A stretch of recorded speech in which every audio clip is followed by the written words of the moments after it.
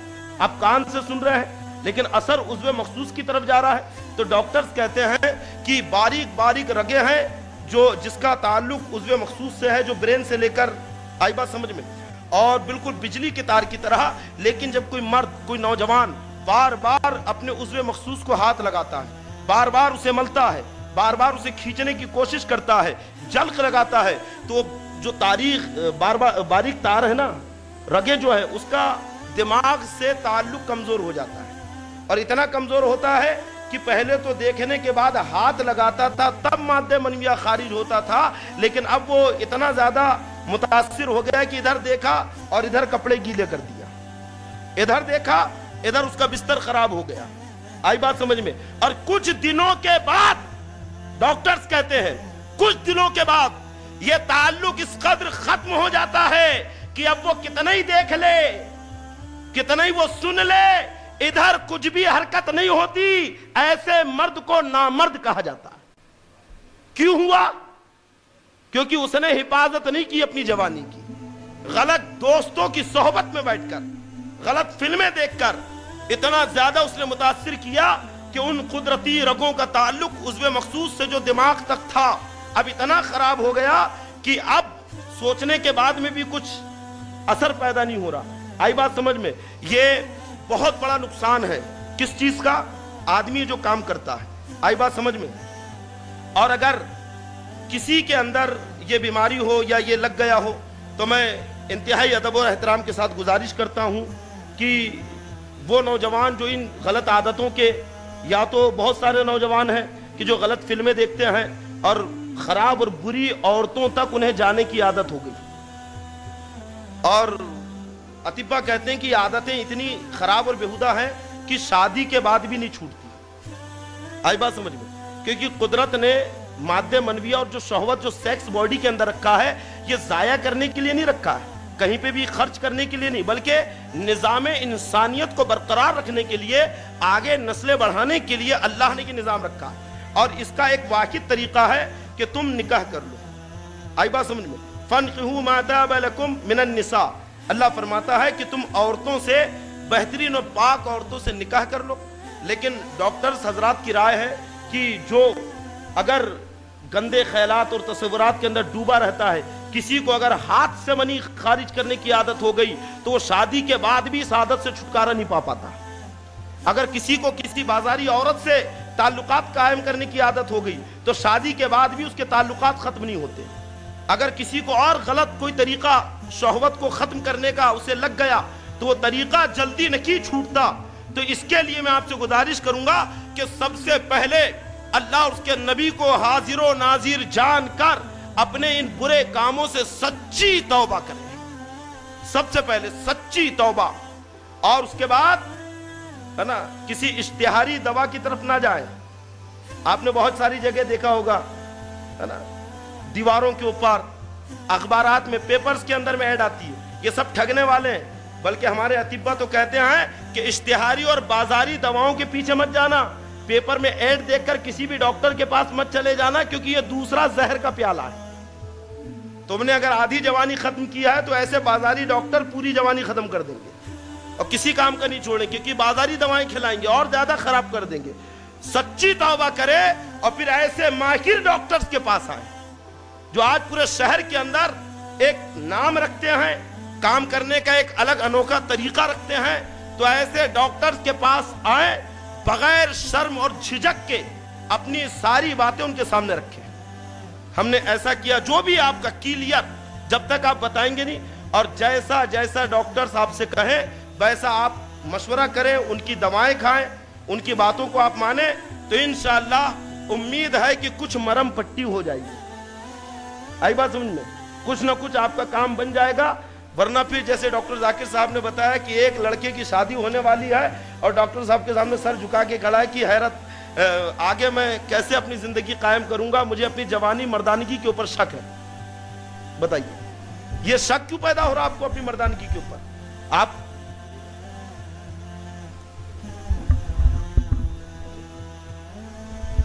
الحمدللہ ماشاء ڈاکٹر منیر صاحب بھی تشریف لائے ہیں. میں اس سے گزارش کروں گا کہ وہ اسٹیج کے اوپر تشریف لائیں. دیکھیے یہ سب ڈاکٹر خود ہو کے تشریف لا رہے ہیں. کیوں؟ آپ لوگوں کے لیے. آئی بات سمجھ میں؟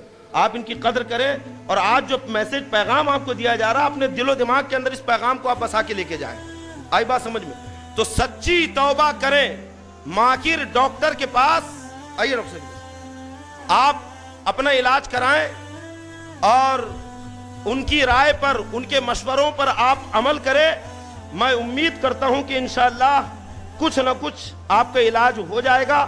آپ کو شرمندگی اٹھانا نہیں پڑے گی، ورنہ یہ اتنا بڑا مسئلہ ہے کہ شادی کے بعد مرد اپنی جوانی جو اپنے ہاتھ سے برباد کر دیتا ہے، اپنے ہاتھ سے اپنی جوانی جو تباہ کر دیتا ہے، تو شادی کے بعد وہ عورت کو منہ دکھانے کے لائق نہیں رہتا ہے. اپنی بیوی کے سامنے شرمندہ ہوتا، نظریں جھکا کے رہتا ہے.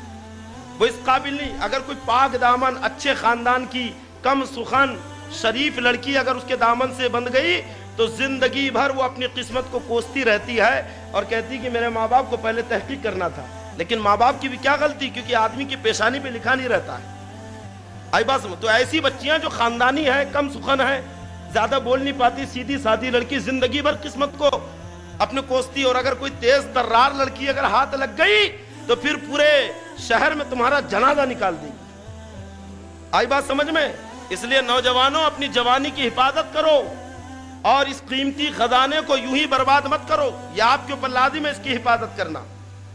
اور آپ انشاءاللہ ہمارے ڈاکٹرز حضرات یہ آپ کو سائنٹیفک طریقے اس سے بچنے کے بتائیں گے، ہے نا. میں ایک روحانی علاج آپ کے سامنے رکھ رہا ہوں. ایک روحانی علاج، بس یہ میری تقریر کا آخری جز ہے، اسے ذہن میں بسا کے جائیں. اور پھر میں گزارش کروں گا کہ ایسی گندی فلمیں، گندے لٹریچر، گندے دوستانے سب ختم کر دیجئے. رات کو گھر میں جلدی جا کے سوئیے. کالج اسکول جاتے ہیں تو صبح اٹھ کر وقت پر اسکول جائیے، اور اسکول میں بھی ان چیزوں سے محفوظ رہیے. اور میں کہتا ہوں نوجوانوں کہ اگر تم نہیں بچ سکتے ان چیزوں کو دیکھنے سے، تو میں کہتا ہوں کہ آپ ایسا موبائل وغیرہ ہی کیوں رکھتے ہیں؟ کیونکہ آج سب سے بڑا جو سبب ہے ان چیزوں کا وہ موبائل ہے، اینڈرائیڈ موبائل. آئی بات سمجھ میں؟ میں کہتا ہوں کہ آپ سادے موبائل یوز کریے، پھینک دیجئے ایسے موبائل، بالکل تہیہ کر لیجئے، سچی توبہ کر لیجئے کہ آج کے بعد میں اینڈرائیڈ موبائل استعمال کی نہیں کروں گا جب تک کہ میں پختہ اپنے ارادے پر قائم نہ ہو جاؤں، اور جب تک کہ یہ گندی اور غلط عادت مجھ سے چھوٹ نہ جائے. آئی بات سمجھ میں؟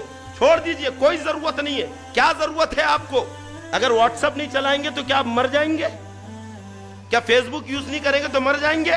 اگر آپ کہتے ہیں کہ واٹس ایپ، فیس بک، انٹرنیٹ زندگی ہے، تو آپ کے باپ دادا کیا مردہ تھے؟ وہ بھی تو زندہ تھے. کتنی بڑی جیتی جاگتی جان نظر آ رہی ان کی زندگی کا ثبوت. آئی بات سمجھ میں؟ بالکل آپ ارادہ کریے، دینی کتابیں پڑھیے، بزرگوں کی داستانیں پڑھیے. آئی بات سمجھ میں؟ آج آپ آدھی آدھی رات تک موبائل چالو کر کے بیہودہ فلمیں دیکھتے ہیں، باہر کے ایکٹرز دیکھتے ہیں، ہیرو ہیروئن کا نظارہ کرتے ہیں. میں کہتا ہوں نوجوانوں، اگر تمہیں کچھ کرنا ہے تو اپنے گھر میں اسلامی تاریخی کتاب لائیے اور محمد ابن قاسم کی داستان پڑھیے، تاریخ ابن زیاد کا تذکرہ کریے، سلطان صلاح الدین ایوبی کے بہادریوں کا چرچا کیجئے، سلطان نور الدین زنگی کی فتوحات کا ذکر آپ پڑھیے. اور جب دوستوں کے بیچ میں بیٹھے، کیونکہ میں نے دیکھا ہے جب نوجوان آپس میں جمع ہوتے ہیں تو وہ کبھی کسی لڑکی کا ذکر کرتے ہیں، کبھی کسی غیر عورت کا ذکر کرتے ہیں، کبھی کرکٹروں کا ذکر کرتے ہیں، کبھی فلمی اسٹاروں کا ذکر کرتے ہیں. میں کہتا ہوں غلط. آج سے آپ تاریخ کا مطالعہ کریں، اور جب بھی جمع ہو جائے تو آپ ان بہادر نوجوانوں کا ذکر کریں کہ جنہوں نے میدان جنگ میں ابو جہل کو موت کے گھاٹ اتارا تھا. آپ ان نوجوانوں کا ذکر کریں کہ جنہوں نے ایک کم عمری کے اندر ہزاروں لشکر کی سپاہ گری کرتے ہوئے اسپین کو فتح کیا تھا, اندلس پر جنہوں نے اسلام کی فوقیت اور حقانیت کا علم گاڑا تھا. آپ خالد ابن ولید کا ذکر کیجئے, حضرت عمر ابن عاص کا ذکر کیجئے, ایسے بہادر آپ کی جماعت میں موجود ہے, ان کا ذکر کر کر کے آپ اپنی مردانگی کو بڑھائیے. آئی بات سمجھ میں؟ یہ ایک نفسیاتی عمل ہے جو آپ کو کرنا ہے, ان چیزوں سے دور رہنے کا.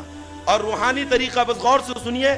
آخری بات کہ جو اگر غلط فلمیں دیکھنے میں, بیہودہ طریقے میں, بری باتوں کے اندر مبتلا ہو گیا ہے تو وہ کیا کریں؟ آئی بات سمجھ میں؟ تو وہ میں 3 عمل آپ کو بتاتا ہوں, تینوں میں سے کوئی یا ایک عمل کریے یا یکے بعد دیگر ہے, تینوں عمل آپ لا سکتے ہیں. آئی بات سمجھ میں؟ اس میں جلالت لفظ اللہ کسی کاغذ پہ آپ لکھ لیجئے یا آلریڈی لکھا ہوا ملتا ہے. ایک تنہا کمرے میں آپ بیٹھ جائیے, مسجد میں بھی آپ یہ عمل کر سکتے ہیں کسی کونے میں بیٹھ کے رات کی تنہائی میں, اور بالکل باوضو آپ اس میں جلالت کو اپنے سامنے رکھے, لفظ اللہ کو, اور اپنی انگلی اس کے اوپر پھیرتے جائیے, لفظ اللہ کے اوپر بار بار پھیریے, اور اس کے بعد آنکھیں بند کر کے بیٹھیے اور تصور کی انگلی سے, ہاتھ کی نہیں, آنکھیں بند کر کے بیٹھ جائیے اور یوں محسوس کریے کہ تصور کی انگلی میرے دل پہ اللہ لکھ رہی ہے. آئی بات سمجھ میں؟ جب آپ روز روز یہ عمل کریں گے تو خود بخود آپ کو محسوس ہوگا کہ آپ کے دل پہ لفظ اللہ لکھا ہوا ہے, اور یہ آپ کے دل کے زنگ کو دور کر دے گا, آپ کے دل سے گندے خیالات, برے تصورات کو نکال دے گا. دوسرا عمل, رات کی تنہائی میں آپ بیٹھ جائیں اور دل کے اوپر لفظ اللہ کا ورد کریے, آپ ذکر کریے جسے صوفیہ کہتے ہیں ضرب لگائیے, اللہ اللہ اللہ اللہ. آئی بات سمجھ میں؟ بالکل ایسا ضرب لگائیے کہ دل ہل جائے, ہے نا, بالکل دل دہل جائے, اور اس کے بعد خاموش بیٹھ جائیے اور اب دل کے اوپر پوری توجہ, پورا دماغ آپ کھینچ کے لائیے اور دل کے اوپر لگا دیجئے اور غور کریے کہ آپ کا دل اللہ کہہ رہا ہے کہ نہیں. آئی بات سمجھیں؟ آپ 1 دن کریے, 2 دن, تیسرے دن, چوتھے دن سے آپ خود سنیں گے کہ آپ کا دل اللہ کہہ رہا ہے. اور آپ روز یہ عمل کریے, پہلے 5 منٹ کریے, پھر 6 منٹ کریے, پھر 7 منٹ کریے, روز 1-1 منٹ بڑھائیے, اور جب آپ آدھا گھنٹے تک پہنچ جائیں گے تو آپ محسوس کریں گے کہ اگر آپ دوستوں کے بیچ میں بھی بیٹھے تو دل اللہ اللہ کر رہا ہے. آپ کالج میں بیٹھے ہیں, قلم چل رہا ہے, زبان سے آپ بات کر رہے ہیں, لیکن دل اللہ کہہ رہا ہے. آئی بات سمجھ میں؟ یہ دوسرا عمل. اور تیسرا عمل یہ ہے کہ آپ باوضو, بالکل وضو کر کے 4 دانوں, یعنی جیسا ہم بیٹھتے ہیں نا پالٹی مار کے, 4 دانوں آپ بالکل بیٹھ جائیے اور یہ ہاتھ کو اس طریقے سے رکھیے. دیکھیے دکھ رہا ہے نا لفظ اللہ لکھا ہوا, ہاتھ کو ایسا رکھیے اور بالکل, ہے نا, اپنے گھٹنوں کے اوپر میں, اور اس کے بعد ناف سے, یہ جو بوملی ہے نا ناف, تو بالکل آپ کو زبان سے کچھ نہیں کہنا ہے, نہ دل میں کچھ کرنا ہے, بس تصور کرنا ہے کہ آپ ناف سے اپنی سانس کو کھینچ رہے ہیں. اور کیسا؟ لا الہ, ہے نا, جیسی کا لا الہ, تو بالکل ایسا محسوس ہونا چاہیے کہ سانس آپ کی چڑھتی ہوئے دماغ تک آئی, اور جیسی دماغ تک آئی تو آپ پھر الا اللہ, تو جو الا اللہ ہے وہ دل میں گرانا ہے, لا الہ الا اللہ. 3 بار کرنا ہے ایسا, ناف سے سانس کھینچتے ہوئے لانا, زبان سے کچھ نہیں کہنا ہے, صرف تصور کرنا ہے. اور جب 3 بار ہو جائے تو چوتھی بار پھر ناف سے سانس کو زور سے کھینچنا اور بالکل بیٹھے رہنا خاموش, سانس کو بالکل روک کے رکھنا ہے, خاموش بیٹھے رہنا, جتنی کیپیسٹی آپ کی, 5 سیکنڈ 10 سیکنڈ, جتنی دیر تک. اور جب دم بھرنے لگے تو پھر سانس کو ناک سے چھوڑنا, منہ سے نہیں. آئی بات سمجھ میں؟ اور پھر اس کے بعد 3 بار وہی عمل کرنا ہے. کون سا؟ لا الہ الا اللہ. 3 بار کریں, پھر چوتھی بار آپ پھر سانس روک لیں. ایسا پہلے دن آپ 3 منٹ کریے. کتنا؟ 3 منٹ, یا 3 دن تک 3 منٹ کریے. اس کے بعد میں پھر 1-1 منٹ آپ روز بڑھاتے جائیے. میں کہہ رہا ہوں قسم خدا کی 40 دن نہیں گزریں گے کہ آپ کا دل آئینے کی طرح صاف ہو جائے گا. اور پھر اگر کوئی دوست آپ کو کتنے برائی کی طرف بلائے تو وہ بزرگ, وہ اللہ والے کہ جو اپنی جوانی میں عیاشیوں میں مبتلا تھے, ایسے نوجوانوں کے بیچ میں بیٹھ کر گناہ کرتے تھے, لیکن جب کسی اللہ والے کی صحبت میں گئے اور توبہ کر لی انہوں نے, اللہ نے ان کی توبہ قبول کی. يا شفيعنا يا محمد صلى الله عليه وسلم.